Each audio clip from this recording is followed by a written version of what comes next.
doy las gracias por venir el segundo día de Conectar. Le damos inicio a la jornada después del coffee break y bueno, les quiero presentar al primer disertante, Alejandro Batista. Él es abogado especialista en Derecho de Alta Tecnología, además de tener un máster en Finanzas Públicas, es docente de grado y posgrado en la universidad. Además, se formó como abogado y magíster en Finanzas Públicas en la UNLP y se especializó en Derecho de la Alta Tecnología en la Universidad Católica de Argentina.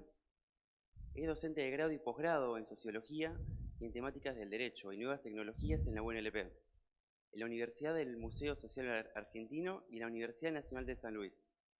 Además, es prosecretario de Políticas Digitales en la Facultad de Ciencias Jurídicas y Sociales de la UNLP. Y se especializa también en Bitcoin y blockchain, protección de datos, firma digital, prueba digital, e-learning y e-democracy. Bueno, muchas gracias. Muchas gracias, buen día. Un gusto estar acá en este ámbito, participando de esta edición del Congreso junto con ustedes. Como les decía, bueno, yo provengo del área jurídica, de las ciencias jurídicas, pero vinculado con el desarrollo tecnológico y las nuevas tecnologías. Y mi acercamiento, mi conexión con las nuevas tecnologías viene del lado de la sociología jurídica.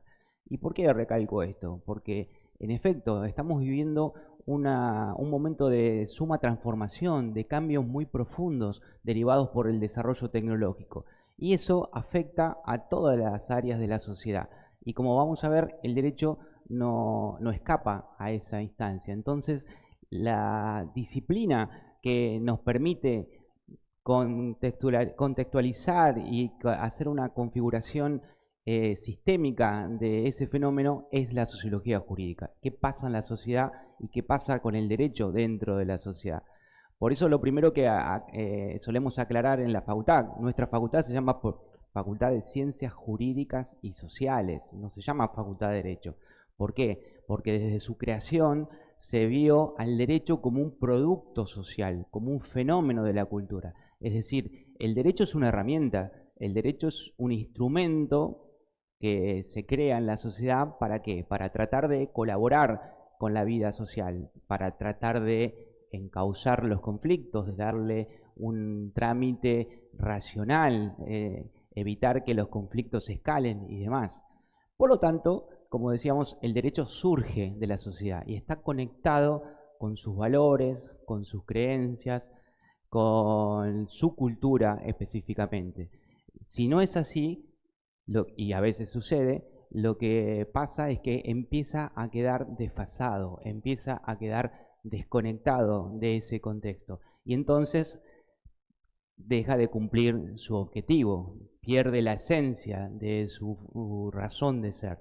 El derecho siempre tiene que estar conectado, no son cosas que vienen de otro planeta, no las recibimos por gracia divina, es una creación que surge de las instituciones que hoy tenemos para desarrollar esa tarea legislativa. Y esa tarea tiene que estar al servicio de las necesidades de los ciudadanos, de las personas. ¿Y qué sucede hoy en día? Bueno, estamos, como decíamos, en un proceso de transformación muy grande. El desarrollo tecnológico hace que todas las facetas de nuestra vida estén cruzadas por la tecnología y que entonces se produzcan grandes cambios. Y esos cambios afectan al derecho. Hoy estamos hablando de tecnologías digitales, de la tecnología de la información y la comunicación, y específicamente de todo lo que tiene que ver hoy en día con inteligencia artificial. Y recién estamos viendo la manera en la que eso nos impacta. Pero desde siempre el desarrollo tecnológico ha empujado al derecho para su modificación, su evolución, para adaptarse a las nuevas circunstancias. Miren, en su momento, algo tan elemental o básico, por ejemplo, para las relaciones humanas y para las relaciones jurídicas, que es la filiación, ¿sí? El carácter de hijo o de madre de dos personas, estaba dada en el Código Civil de una determinada manera. ¿Qué decía el Código Civil? Bueno, el Código Civil decía que la madre era la mujer que daba a luz. No había otra manera. Era la manera biológica que estaba establecida y la ley solamente reconocía eso. Pero claro, la tecnología avanzó, la ciencia médica avanzó, se creó la posibilidad de la fertilización in vitro, y si hay infertilización in vitro, hay un embrión, y ese embrión puede ser implantado no necesariamente en la misma mujer que aportó su material genético, sus óvulos, sino que puede ser implantado en otra mujer. Por lo tanto, ahora ya no es lo mismo. Entonces el derecho tuvo que adaptarse y reconocer nuevas figuras. Y ahora pasa lo mismo con estas nuevas tecnologías.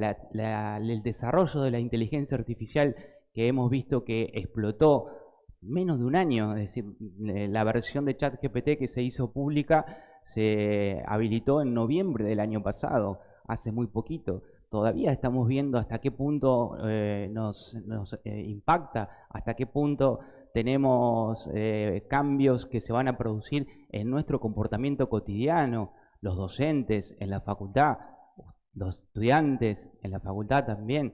Todos estamos pendientes de esos grandes cambios y es lo que nos lleva a reflexionar en conjunto. Y eso, por supuesto, para nosotros que nos dedicamos a la ciencia jurídica, nos plantea cada vez más desafíos y desafíos cada vez más importantes. El cambio, decíamos recién, es acelerado, es exponencial. ¿Qué significa esto? Bueno, que los procesos de cambio se dan cada vez más rápido y con mayor profundidad. Por lo tanto, en el caso del derecho, es empujado, es necesario que sea cada vez más rápidamente revisado, analizado. La propia producción del derecho se ve compelida a manifestarse de otra manera. Es muy difícil hoy en día legislar. ¿Cómo legislar herramientas que cambian permanentemente? Herramientas que van modificando la manera en la que las personas interactuamos en sociedad, para bien o para mal, ya lo vamos a ver.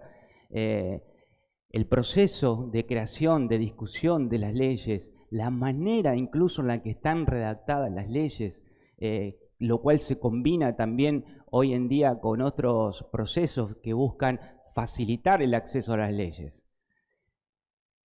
Normalmente el lenguaje y el lenguaje del derecho no suele ser demasiado amigable con las personas, lo cual es un error muy grande porque, como decíamos, el derecho está destinado a las personas, existe por y para las personas. Pero, ¿cómo hacer entonces hoy en día en la que cada una de nuestras actividades va modificándose, se va transformando? Imaginemos la manera en la que nos relacionamos socialmente, cómo la tecnología está presente en cada una de nuestras actividades, desde las más cotidianas hasta el trabajo. Venimos, por ejemplo, de pasar una situación excepcional en pandemia, donde hubo una digitalización abrupta de todo, de las relaciones sociales y de las relaciones laborales, el trabajo, la administración pública y demás. Allí percibimos el impacto de la tecnología y allí percibimos la manera en la que podíamos adaptarnos para poder aprovechar esos desarrollos tecnológicos, porque de eso se trata, que la tecnología también esté al servicio de cada uno de nosotros, de cada una de las personas. Entonces decíamos, este desarrollo tecnológico a quienes estamos en el derecho nos plantea estos desafíos. ¿Cómo abordar los fenómenos? ¿Cómo comprender en su cabalidad esos fenómenos? ¿De qué manera poder circunscribirlos para poder establecer el marco regulatorio? Incluso preguntas aún más profundas. ¿Es necesario regular? No todos los aspectos de la tecnología están reguladas. Nosotros podemos ver que desde el surgimiento de distintas tecnologías, como en su momento el teléfono, la aviación, la radio, han pasado periodos de tiempo de casi 30 años, 40 años entre el surgimiento de esas nuevas tecnologías en su momento y las regulaciones que se produjeron posteriormente. Hoy no tenemos ese tiempo. Decíamos recién, estamos hablando de ChatGPT y no tiene un año. Estamos hablando de Internet y si bien los desarrollos vienen de la década del 60, su masificación se da en la década del 90 y con mayor razón se transforma en la década de los 2000. Claramente la Internet que tenemos hoy no es la misma de la década de los 90. Entonces el fenómeno al cual vamos a estar haciendo referencia se va modificando, va mutando, va cambiando y con ello los efectos que se generan en la sociedad. Ese es uno de los principales desafíos que tenemos. El otro, muy importante y que se está trabajando muchísimo y que también está muy conectado con lo que decíamos recién de los desarrollos de inteligencia artificial, es la manera en que hay que preservar el respeto a los derechos fundamentales. Los derechos fundamentales que cada uno de nosotros tiene como persona, los llamados derechos de tercera generación, los derechos modernos, además de los derechos clásicos. ¿Por qué? Porque la tecnología tiene un potencial, pero es una herramienta. Entonces va a depender de cuál sea su utilización, de la manera en la que se utilice. Y tenemos que promover un uso respetuoso de los derechos fundamentales de las personas. Esto es un desafío para la legislación y es un desafío para los actores que están involucrados en la justicia, los abogados y los jueces. La manera en la que se puede hacer valer esos derechos fundamentales dentro de un contexto de cambio. Miren, un ejemplo, nuestra Constitución Nacional, la de 1853, ya preveía la protección de la correspondencia, ¿sí? La inviolabilidad de la correspondencia entre las personas. Por supuesto, cuando surgió el correo electrónico no estaba previsto, evidentemente, pero hubo que reinterpretar esas normas para poder establecer que si en aquel momento los constituyentes lo que buscaban era preservar la privacidad y la intimidad de las comunicaciones entre las personas, bueno, hoy eso está dado por las nuevas tecnologías, tiene que tener la misma protección. No siempre es tan fácil hacerlo de esta manera, de interpretarlo. Vamos a ver que hay ámbitos del derecho que tienen otras características y tienen otros principios que hacen que sea más difícil establecer esta comparación. Pero también, y esto es lo interesante, nos presenta muchas oportunidades para quienes trabajamos en la ciencia jurídica, esta conexión entre la tecnología y la sociedad. Justamente por ese dinamismo del que hablábamos recién, nos ofrece la posibilidad de repensarnos, nos ofrece la posibilidad de mejorar al derecho como herramienta para que efectivamente, como mencionábamos, esté al servicio de las personas. Y puede aportar muchos elementos interesantes a distintos ámbitos. Por ejemplo, el de la justicia. Todos ustedes conocen y han escuchado que hay muchas objeciones al desempeño de la justicia, sea por su productividad, sea por sus fallos, pero también y fundamentalmente por los tiempos que demoran todos los procesos judiciales. Hoy tenemos una oportunidad extraordinaria con las tecnologías de la información y la comunicación para poder mejorar el proceso judicial. Nuestra provincia, la provincia de Buenos Aires, es pionera en la implementación de estas tecnologías. Hoy en día, y sobre todo después de la pandemia, ya venían antes de la pandemia estos cambios. Desde el año 2010 se comenzó a utilizar los sistemas de domicilio electrónico para las notificaciones y hoy todas las presentaciones y notificaciones electrónicas en el Poder Judicial en la provincia de Buenos Aires se hacen a través de medios telemáticos con firma digital. Los abogados han tenido que transformar el desarrollo de su profesión. Ya ahora tienen que estar familiarizados con las tecnologías. Yo conozco muchos colegas que han entrado en pánico en su momento cuando se implementaron estas normas porque tuvieron que aprender ciertas habilidades que antes no tenían. Básicamente el desarrollo de la profesión, si uno se pone a pensar, el desarrollo de la profesión de abogados había quedado o era de una determinada manera desde siglos, ¿sí? Trabajando con análisis de casos, análisis de normativa, implementación de las leyes, ¿sí? Pero ahora el contexto digital implicó manejar otras herramientas. Todo lo que tiene que ver con el uso de firma digital generó una gran inquietud entre los abogados. Incluso herramientas más sencillas, como pueden ser el manejo de documentos PDF o la generación de documentos electrónicos, generó también una inquietud muy importante. Miren, tal es así que está estudiado y tenemos resultados allí de pequeñas, algunas investigaciones en la facultad, que muchos colegas adelantaron su fecha de jubilación. Adelantaron su fecha de jubilación porque no podían lograr adaptarse a estos cambios que se derivaban de la implementación de la tecnología. Pero el desafío está ahí, la oportunidad está para poder mejorarnos y repensarnos como abogados. Miren, hay un autor, abogado, Richard Susskind, que escribe sobre derecho y tecnología hace más de 30 años, que tiene un libro en el año 2010, un libro cuyo título es El fin de los abogados, repensando, todos están imaginando el meme de los Simpsons con la gente contenta y demás. El fin de los abogados, repensando la lógica de los servicios jurídicos. Allí ya analizaba que el desarrollo de estas tecnologías llevaban inevitablemente a un replanteo de la profesión jurídica. Tecnología, sociedad, cambio, dinámica, transformación, son palabras que aparecen seguidas en ese texto y que buscan despertar justamente entre los profesionales del derecho la inquietud y también la actitud para abordar este desafío.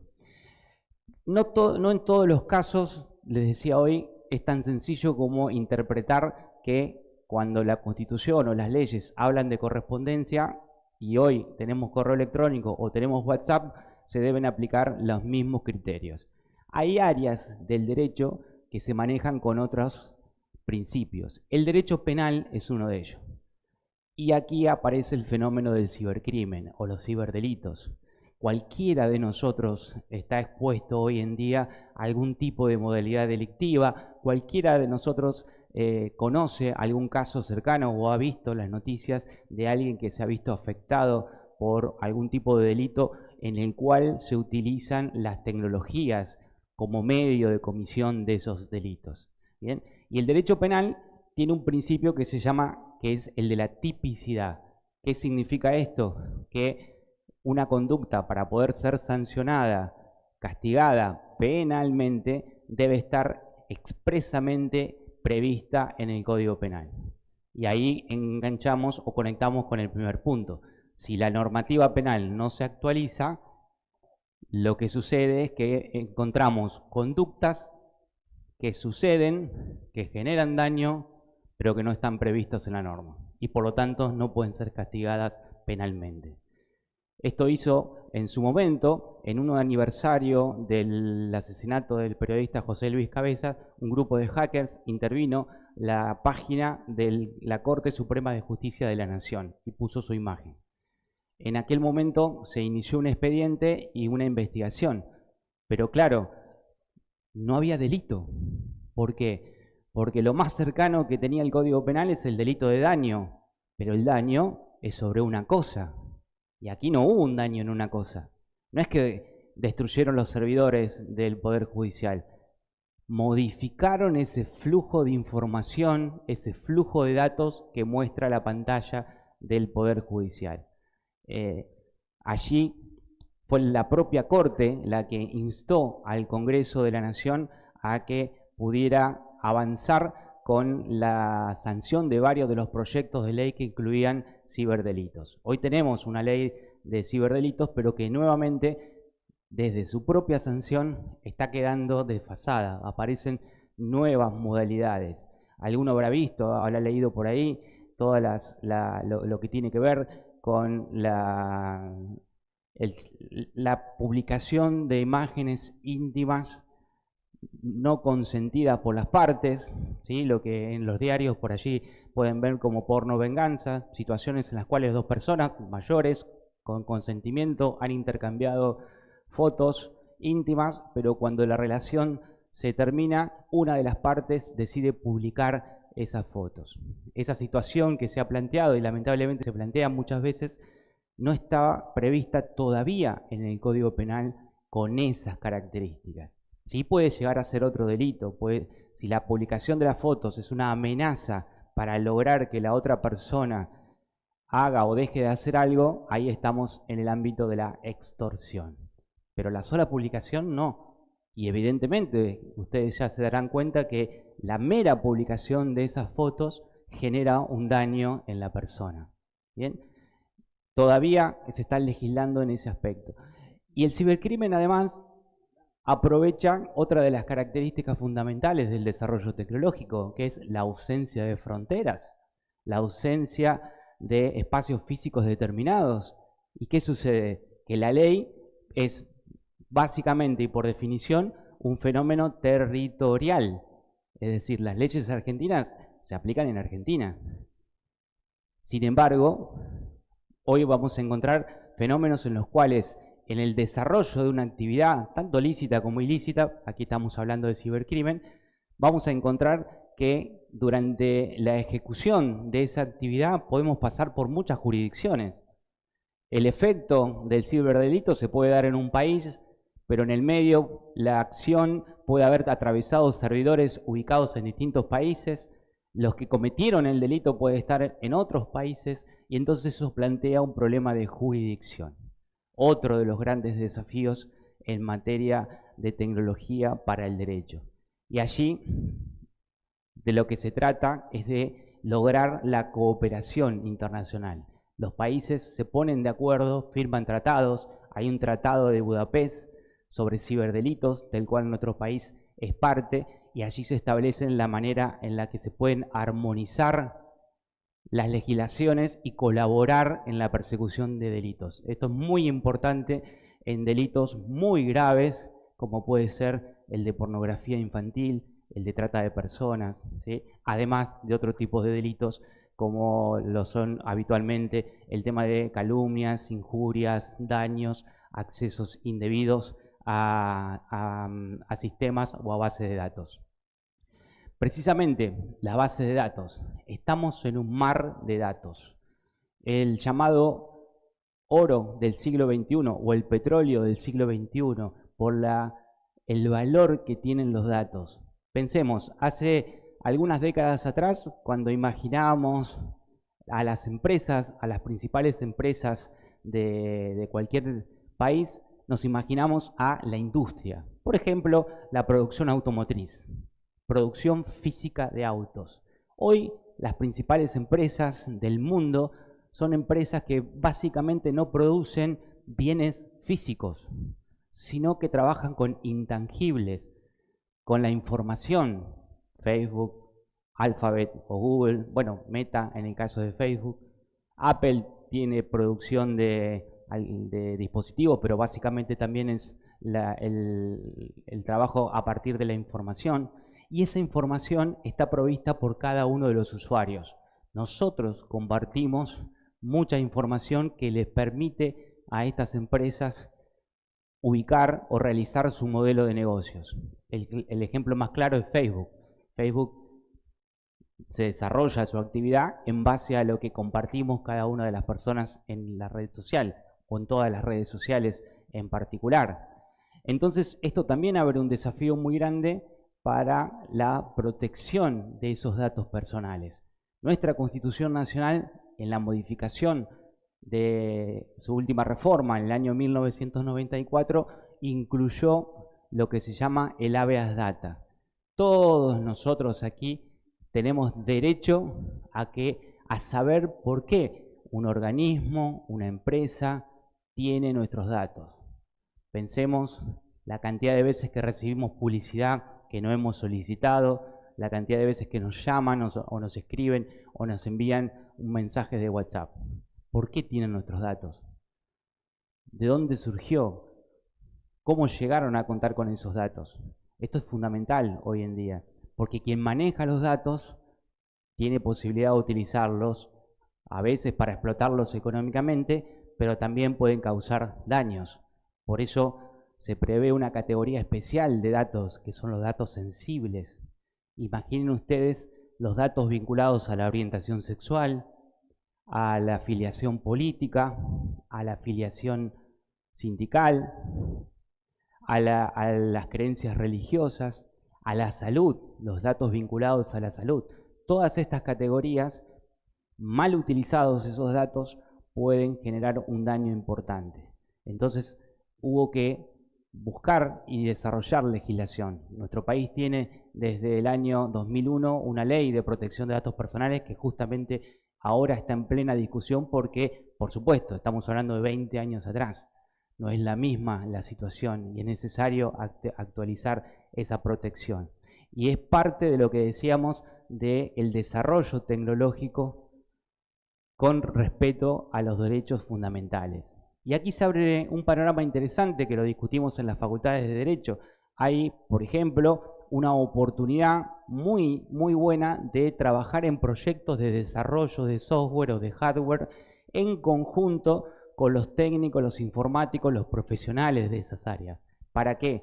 Para desarrollar aplicaciones, dispositivos, hardware, software que por diseño, por el propio diseño, respeten estos derechos, respeten estas garantías fundamentales que tenemos.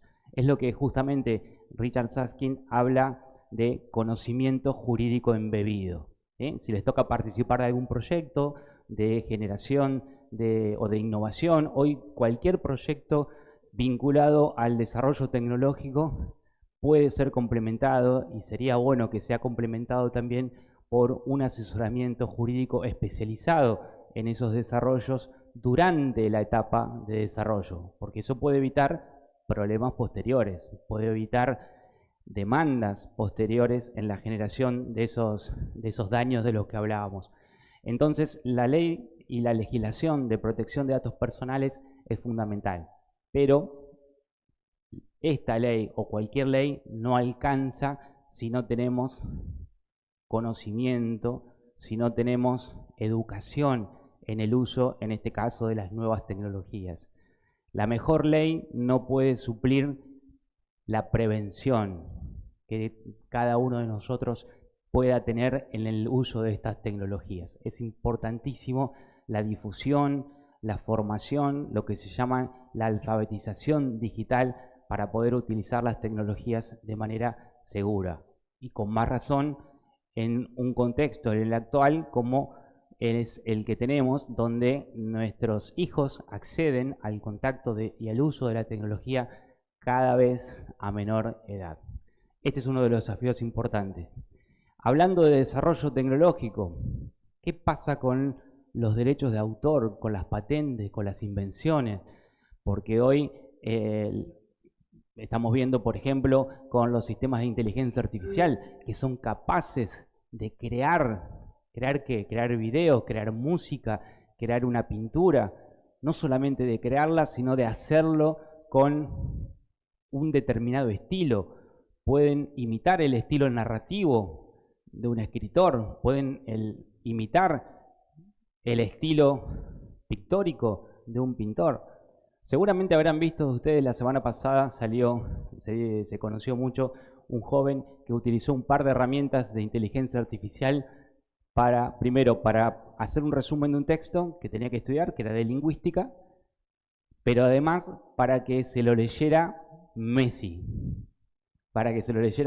Y era Messi, pero no solamente era Messi por el tono de la voz, era Messi en la forma de hablar.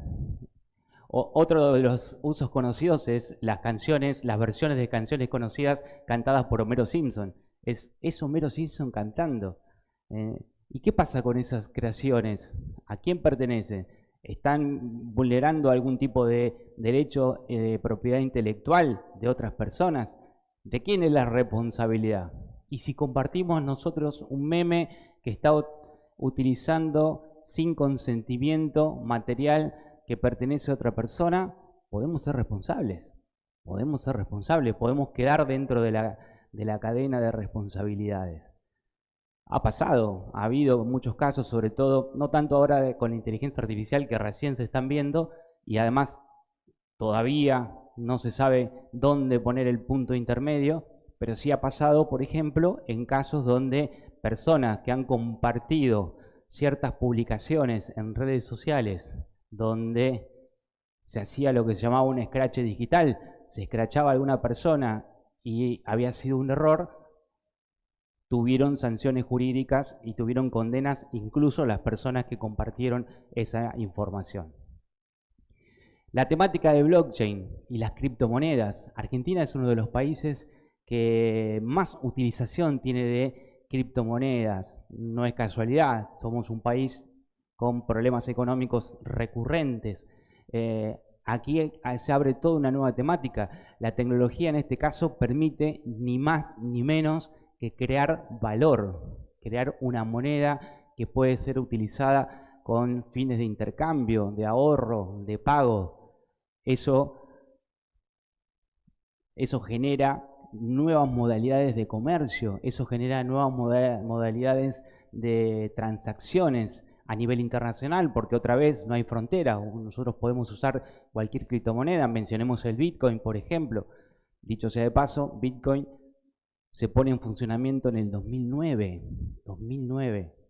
y todavía se está pensando en la regulación. Los distintos países no tienen claro cómo regular este fenómeno. Sí hay algunas regulaciones que tienen que ver con lo tributario. Evidentemente, lo primero que aparece en los países son normas que dicen, señor, usted está comprando o está vendiendo criptomonedas, listo, le cobro un impuesto por eso.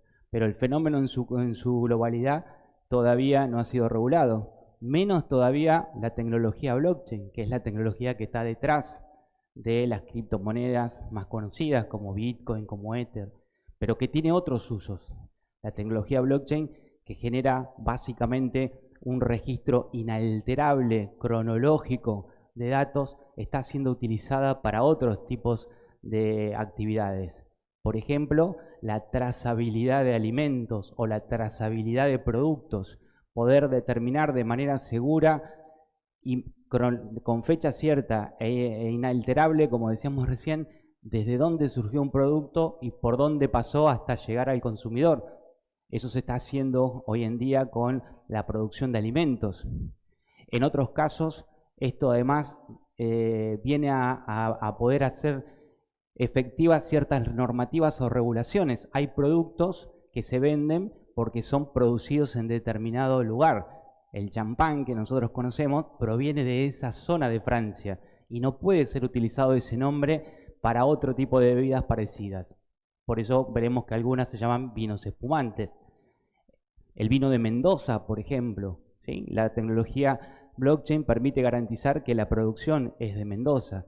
Otros productos muy importantes como la minería, también se utilizan tecnología blockchain para la trazabilidad, o los diamantes para garantizar el origen lícito, ¿sí?, de la producción de diamantes. Se la suele utilizar también para otros procesos administrativos, para generar transparencia, seguridad en las transacciones, en los procesos de compra y contrataciones en la administración pública. ¿Bien? Es una tecnología muy interesante. En este momento está un poco fuera del radar porque la gran tecnología presente hoy en día es la inteligencia artificial, pero créanme que la combinación de la inteligencia artificial con este tipo de tecnología va a dar mucho que hablar. Y finalmente, ya vamos terminando, tenemos inteligencia artificial. Estamos rodeados ahora de inteligencia artificial, todos los días hay algún tipo de actividad o herramienta nueva que aparece. ¿Y qué sucede con eso? La verdad, la respuesta corta es no sabemos. Tenemos que ver de qué manera influye en las relaciones sociales y por lo tanto en las relaciones jurídicas y de qué manera el derecho puede abordarlo. Pero tenemos esa primera recomendación que es la de velar por el cumplimiento y el respeto a los derechos. ¿Qué pasa con estos sistemas? ¿De quién es la responsabilidad? ¿Qué pasa con la seguridad y la privacidad de los datos? ¿Qué pasa con los desarrollos que se hacen en materia de, por ejemplo, relaciones de consumo? Todos nosotros somos consumidores, ¿sí? ¿Qué pasa con estos sistemas? Bueno, son los interrogantes que tenemos planteados. Y eso termina ofreciendo estas oportunidades para quienes nos manejamos en esta área. Las oportunidades y desafíos de mejorar nuestra comunicación con los clientes, con la sociedad, trabajar colaborativamente con otras profesiones, desarrollar las competencias digitales para poder aprovechar con sus potencialidades y sus limitaciones a la tecnología, y también poder trabajar en los cambios legislativos y en los riesgos jurídicos que implica toda implementación de tecnología. Es indispensable que los abogados, las abogadas, nos abramos a la colaboración, al trabajo interdisciplinario cada vez más. Y si no lo hacemos por vocación, lo vamos a tener que hacer por necesidad. La transformación es un hecho de la realidad. La realidad es constantemente cambiante y dinámica. No podemos quedarnos en los trajes habituales del desarrollo de la profesión. Tenemos que adaptarnos para poder hacer frente a esa transformación. En definitiva, como dice allí, no va a ser el más fuerte ni el más inteligente aquel que sobreviva, sino que va a ser el que mejor se pueda adaptar a los cambios. Y ese es el gran desafío que tenemos hoy en el ámbito jurídico, y por eso es muy importante participar de eventos como este, que son claramente transversales y que nos permite compartir parte de nuestra mirada, de nuestras reflexiones, de nuestras inquietudes, y poder trabajarlas con espacios que provienen de otras disciplinas. Así que muchísimas gracias por su atención y quedo a disposición cualquier cosa para preguntas o comentarios posteriores.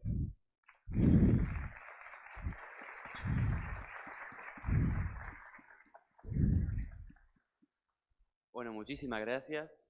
No sé si alguien tiene alguna pregunta. Abrimos un espacio para el que quiera preguntar. Allá. ¿A dónde? Ahí.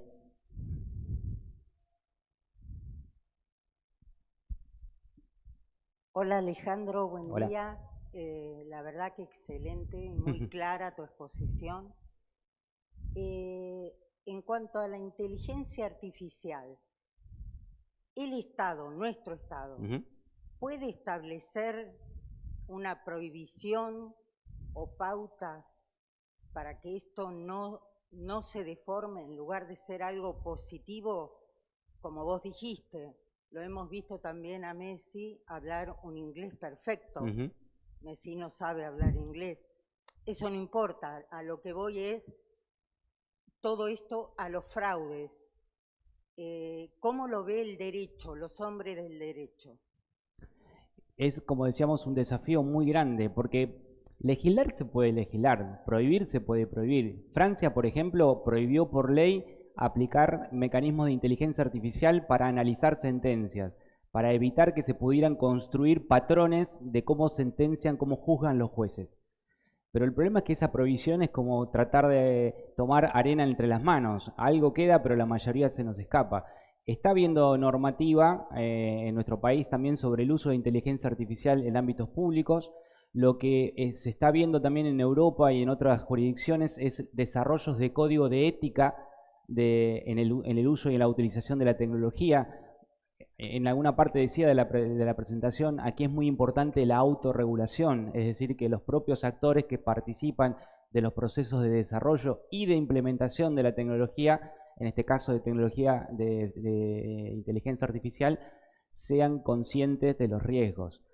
Y después, bueno, puede aparecer consecuencias legales en cuanto a los daños. Como decía, el derecho penal va a venir bastante más atrás y va a llevar mucho más tiempo. En el derecho civil, cuando uno puede reclamar daños y demás, va a poder abordar más rápidamente. Pero tenemos otro gran problema, que es que así como hemos pasado con el auge de las redes sociales y cambió totalmente el concepto de intimidad y privacidad, claramente no es lo mismo el concepto que teníamos antes de las redes sociales que posteriormente, nos estamos acercando a un contexto, y esto también es de mucha discusión en el ámbito jurídico, por el tema de la prueba, a un contexto en el cual probablemente vamos a tener que asumir que todo lo que vemos y oímos o leemos puede ser falso. Puede ser falso. Entonces, esto va a cambiar mucho, radicalmente, las relaciones sociales. Vamos a tener que ver cómo hacemos eso. Hoy en día, fíjense que creo que terminó ahora hace poco la huelga de guionistas en Estados Unidos, pero sigue la de actores, y tiene que ver con esto que decíamos antes, tiene que ver con qué pasa con los estudios que están utilizando herramientas de inteligencia artificial para seguir utilizando la imagen de las personas en distintas producciones. Estamos en un contexto de mucha incertidumbre y que va a demandar algo que no nombré antes, pero que creo que es fundamental en el trabajo de los abogados y que a veces cuando hacemos encuestas entre los estudiantes o entre los abogados y preguntamos cuáles son las habilidades necesarias para el desarrollo de la profesión, no siempre aparece o aparece muy abajo, que es la creatividad. Es la creatividad. Tenemos que ser innovadores y ser creativos en los abordajes jurídicos, porque es lo que demanda la realidad. Y por último, los hombres, los juristas, vos y la gente en general del derecho, ¿cómo ve esto, estas nuevas innovaciones que son aceleradas? O sea, los cambios vienen cada vez más rápido y más ampliados. Favorece, no está muy de acuerdo, como vos decís, es complejo, porque es complejo, o sea, puede ser muy positivo, también muy negativo, pero ¿cómo lo ven ustedes? ¿Favorece al derecho la inteligencia artificial?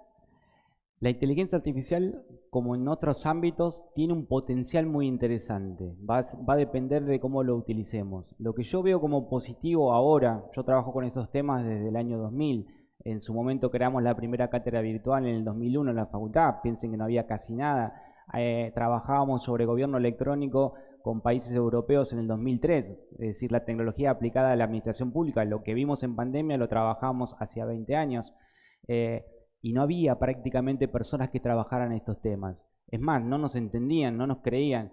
Lo que yo veo como positivo hoy, que hay nuevas generaciones de abogados que tienen otras características, que están más abiertos. Hoy las publicaciones de derecho que recibimos o que utilizamos habitualmente, todas tienen algún suplemento vinculado al desarrollo tecnológico, a la tecnología. Hay muchísimos artículos que se están publicando permanentemente sobre estas temáticas y hoy en día de inteligencia artificial. Ayer participé de un congreso de enseñanza del derecho en una de las mesas donde hubo 5 ponencias sobre inteligencia artificial aplicada a la educación. Creo que eso es muy positivo.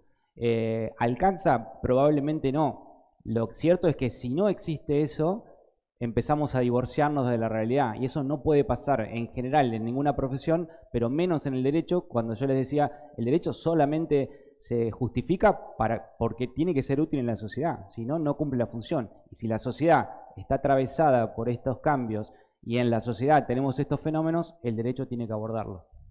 Exacto, muchas gracias. Nada. ¿Alguna otra pregunta? Allá. Por ahí.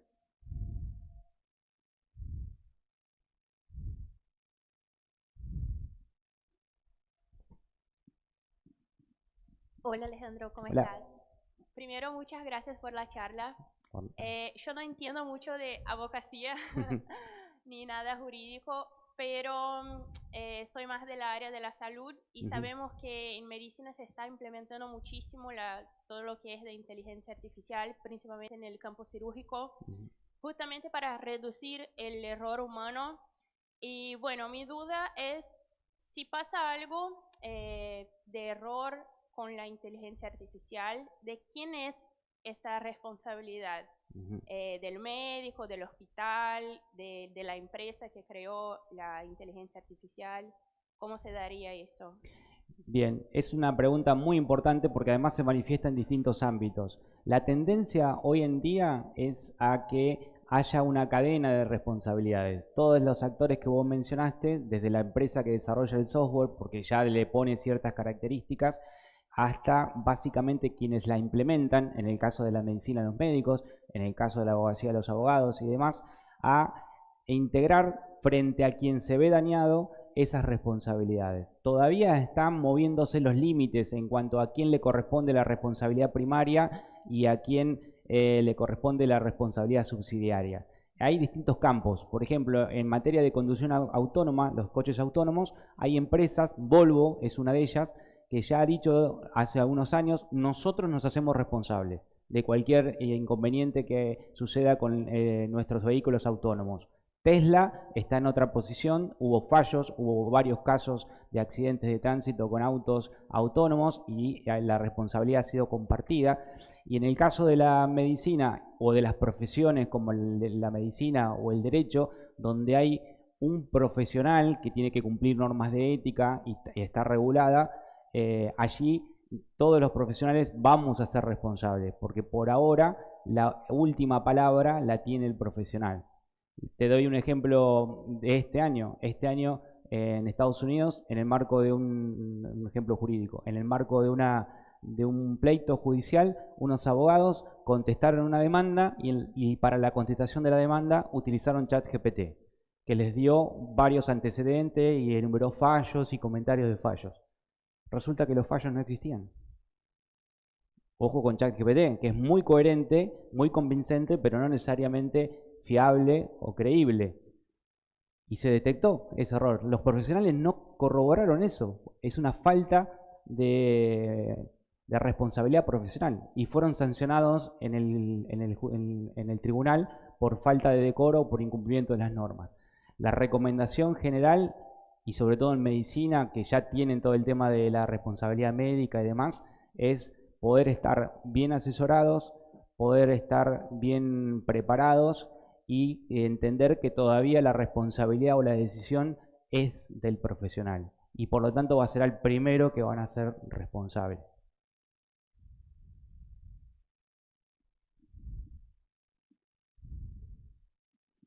Bueno, muchas gracias por toda la información que nos brindaste, sobre todo en el ámbito legal de estas nuevas tecnologías. Yo quería aportar y quiero leer para no perderme el aporte de las TIC, Tecnologías de Información y Comunicación, en las escuelas rurales distribuidas a lo largo y a lo ancho de La Puna, La Quebrada, en Jujuy, en otras partes del norte también. Esas escuelas tienen casi 0 alumnos, pero no es así en el resto de la zona. Hay una distribución muy holgada, digamos, de alumnos que no podrían concurrir a la escuela. Y con esta tecnología lo están haciendo. Bueno, quería comentar esto leyéndolo. El uso de las tecnologías TIC en el aula puede contribuir a promover la democratización de la educación. Las TIC permiten acceder a información actualizada, diversa y de calidad, así como fomentar la participación y la colaboración entre los estudiantes. Las TIC pueden brindar oportunidades para que todos los estudiantes tengan acceso a recursos educativos independientemente de su ubicación geográfica o condiciones socioeconómicas. A través de Internet, por ejemplo, pueden acceder a una gran cantidad de información y materiales educativos que pueden complementar o enriquecer los contenidos impartidos en clase. Además, las TIC pueden favorecer la participación activa de los estudiantes mediante el uso de herramientas digitales como los foros de discusión, los blogs o las redes sociales. Los estudiantes pueden expresar sus ideas, compartir información y generar debates sobre diversos temas. Esto permite que se escuchen las voces de todos los estudiantes, promoviendo así la democracia y el respeto a la diversidad de opinión. Asimismo, las TIC pueden fomentar la colaboración entre estudiantes a través de plataformas digitales de trabajo en grupo. Los estudiantes pueden colaborar en la creación de proyectos, compartir conocimientos y aprender de manera conjunta. Esto no solo fortalece su aprendizaje, sino que también les enseña habilidades sociales y de trabajo en equipo que son fundamentales en una sociedad democrática. Es importante destacar que el uso democrático de las TIC en el aula requiere de una planificación y mediación adecuada por parte del docente. Es necesario establecer normas claras sobre el uso responsable de la tecnología, promover la alfabetización digital y enseñar a los estudiantes a discernir y evaluar la información que encuentra en Internet. Por último, y en resumen, el uso democrático de las TIC en el aula puede contribuir a promover la democratización de la educación, permitiendo el acceso a información y recursos educativos, fomentando la participación de todos los estudiantes y promoviendo la colaboración y el respeto a la diversidad. Sin embargo, es necesario contar con una planificación y mediación adecuada por parte del docente para garantizar un uso responsable y efectivo de las tecnologías. En la palabra, el alcance de esta tecnología tiene diversas diversos usos y magnitudes.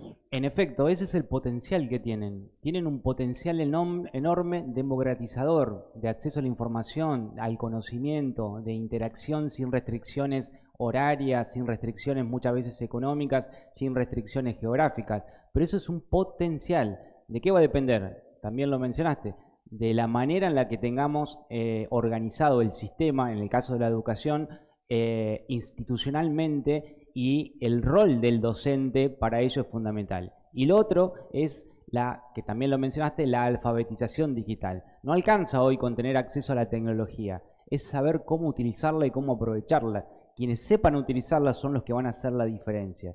Quienes sepan aprovechar la tecnología son los que van a estar mejor preparados para poder aprovechar esas potencialidades, porque si no queda ahí la tecnología y no se utiliza, incluso hasta puede ser un escollo más. En el caso nuestro, en la facultad, por ejemplo, ayer comentábamos en este encuentro, los docentes que estábamos ahí, claro que era una comisión justamente de esta temática, pero todos habíamos adoptado la posición de decir, bueno, comenzamos un curso y somos nosotros los que les mostramos que existe ChatGPT. Obviamente lo sabían, hicimos un pequeño trabajo de investigación y el 70% de los estudiantes de la facultad conocía ChatGPT, la mitad de ese 70% ya lo utilizaba y un 20% lo hacía con fines académicos. Pero ¿qué hacemos ahí? Tenemos dos opciones, o miramos para otro lado, pero la realidad ya está, o formamos parte de ese nuevo contexto. Creo que el desafío en el ámbito de la docencia, pero esto vale también como reflexión para cualquier profesión o cualquier área de desempeño, es ir a buscar la innovación. Un profesor mío decía, si uno está pendiente del tren del progreso, la manera de alcanzar al tren del progreso no es correrlo de atrás, es tratar de estar en la próxima estación.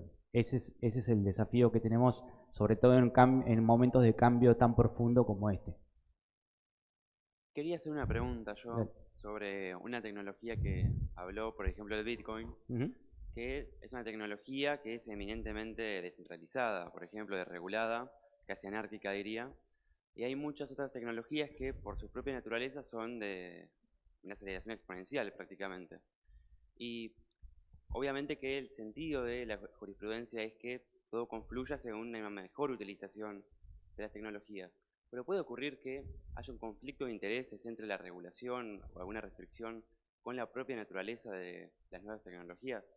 Sí, claro, y Bitcoin es el ejemplo concreto, porque su filosofía es descentralizada, donde justamente lo que opera es la igualdad de funcionamiento entre los nodos que operan la blockchain y que no tienen un poder central que los controle, sino que es el propio sistema, por su código informático, el que se autorregula. En el caso de Bitcoin incluso, quizás lo saben, quizás no, hay una emisión total de Bitcoin ya prevista desde su inicio. Solamente va a haber en el mundo 21 millones de Bitcoin. Estamos ahora alrededor de 19 millones. Es, por lo tanto, y nosotros tenemos que verlo ahora, una moneda deflacionaria, porque va a haber una edición limitada, no se va a emitir más monedas. Entonces eso, cuando aparece la regulación, intenta ir hacia lo que ya conoce, que es al de la jurisdicción territorial, la jurisdicción de los jueces del territorio, aplicar la normativa como se venía aplicando, y eso muchas veces choca con la propia naturaleza del fenómeno. Y ahí se abre un interrogante. ¿Es bueno o no regular? Si regulamos y retrasamos el desarrollo de los proyectos y de las actividades de innovación, estamos generando un perjuicio. Si no regulamos, quizás se abre la posibilidad de que personas sean afectadas y tengan daños. Bueno, no hay una respuesta definitiva. En muchos casos la autorregulación funciona. Desde el punto de vista del funcionamiento de la moneda virtual, criptomoneda Bitcoin, la autorregulación ha funcionado siempre. Pero los países están en la mira porque por los efectos tributarios y también por otros efectos que muchas veces aparecen en los medios de comunicación, como el tema de utilizar criptomonedas para actividades ilícitas. Pero bueno, aparece en los medios de comunicación porque es una criptomoneda, pero también pasa con otro tipo con la moneda tradicional para financiamiento de actividades ilícitas. Lo que hay que buscar es los mecanismos de control de esos financiamientos. Gracias. ¿Alguna pregunta más? Hola, ¿qué tal? Tenía una pregunta con respecto a lo que dijiste de la comunicación legal, de cómo se comunica, digamos, el mundo legal con la gente ordinaria. Y en el caso, por ejemplo, de las tecnologías, seguramente este ejemplo nos atravesó a todos, que cuando instalas una aplicación tenés los términos y condiciones, pero nadie, creo que en esta habitación nadie ha detenido a leer cada una de las cosas, y si lo ha hecho no creo que haya entendido todo, porque tenés que saber, hablan un lenguaje bastante exacto, tipo como para que sea aceptado en la ley. Pero nosotros obviamente no tenemos ni idea, ni tampoco tenemos tiempo como para andar leyendo cada uno de los términos y condiciones. Entonces, ¿habría o hay algún tipo de interés en la ley de ahora, en las leyes actuales, de tratar de comunicar mejor y comunicarse, digamos, como explayarse mejor en la sociedad y mostrar lo que en verdad quiere proteger la ley y cómo podemos entenderlo nosotros, que por ejemplo, no sé, yo no tengo nada que ver con leyes, yo voy más del lado de la ciencia, no sé qué está pasando ahí. Entonces, por ahí iría la pregunta. Sí, hay una tendencia hacia la simplificación de la comunicación de los términos jurídicos. Hay jurisprudencia también en la cual si los términos están de manera que no se puede entender y están muy escondidos en toda esa letra chica que nosotros vemos en los contratos, los jueces han declarado que esos términos no valen, ¿sí? Sobre todo en lo que tiene que ver con las relaciones de consumo, cuando actuamos como consumidores, porque la ley establece que tenemos que tener información clara de nuestros derechos. Así que hay una tendencia hacia eso, pero todavía el mundo jurídico viene de una tradición de utilización de términos técnicos que muchas veces nos separa de quienes son los verdaderos destinatarios de las normas, que somos todos nosotros como ciudadanos. El uso de inteligencia artificial es interesante para eso. Antes ya del desarrollo de ChatGPT, sobre todo en Europa, se empezaron a ver empresas que trabajaban en el ámbito jurídico. Y una de esas empresas lo que se dedicaba era con un sistema a, digamos así, traducir desde términos técnicos jurídicos al lenguaje coloquial contratos. Miren, a eso se dedicaba la empresa. Fíjense qué lejos estaba el lenguaje jurídico de la gente, que había una empresa que hizo un modelo de negocio de esa traducción. Hoy la tendencia es otra, hoy la tendencia es a simplificar, porque es cierto que uno acepta condiciones que no lee y aún leyéndola no la entiende. No sé si vieron el primer capítulo de la última temporada de Black Mirror, pero si no, mírenlo y van a ver después lo que tiene que ver con los términos y condiciones. Bueno, agradecemos una vez más. Alejandro, muchas gracias. Muchísimas gracias, un placer estar aquí. Ojalá sea la primera de varias participaciones.